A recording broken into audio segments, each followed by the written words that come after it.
Le 4 mai prochain, la journaliste Bérengère Bonte publiera le livre Élisabeth Borne, La Secrète, en tentant ainsi de percer le mystère au sujet de la Première ministre. Le 26 avril, l'auteur dévoile quelques-unes des bonnes feuilles de son ouvrage dans les colonnes de l'Obs.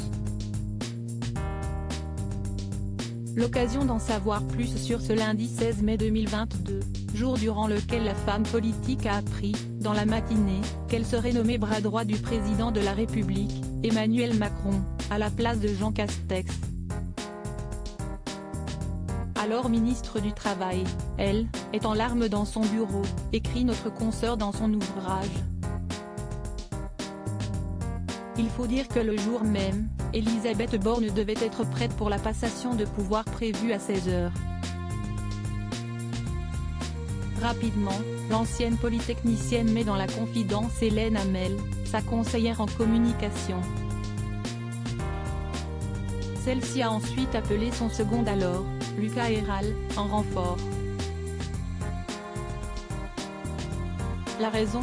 Le trio avait 4 heures pour faire le discours de « leur vie », qui allait être vu par les Français. Rien n'est écrit car rien n'était programmé.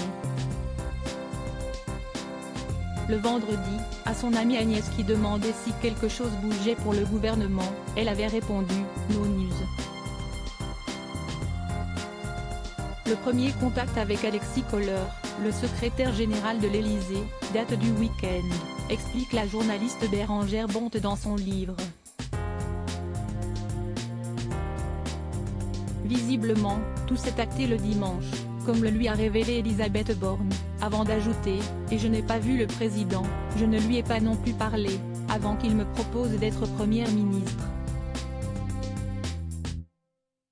Il faudra donc préparer le texte qu'elle récitera pendant la passation de pouvoir en urgence. Supérieure à Élisabeth Borne, l'évolution physique de la Première ministre en image une Première ministre qui avait pleuré à l'Assemblée ?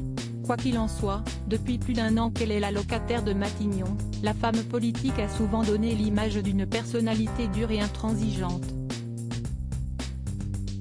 Bérengère Bonte a d'ailleurs apporté les propos d'un ancien proche d'Élisabeth Borne qui assurait qu'elle engueule tout le monde, les directeurs et sous-directeurs autant que les jeunes chefs de bureau de 35 ans qui arrivent aux réunions de cabinet transi de trouille.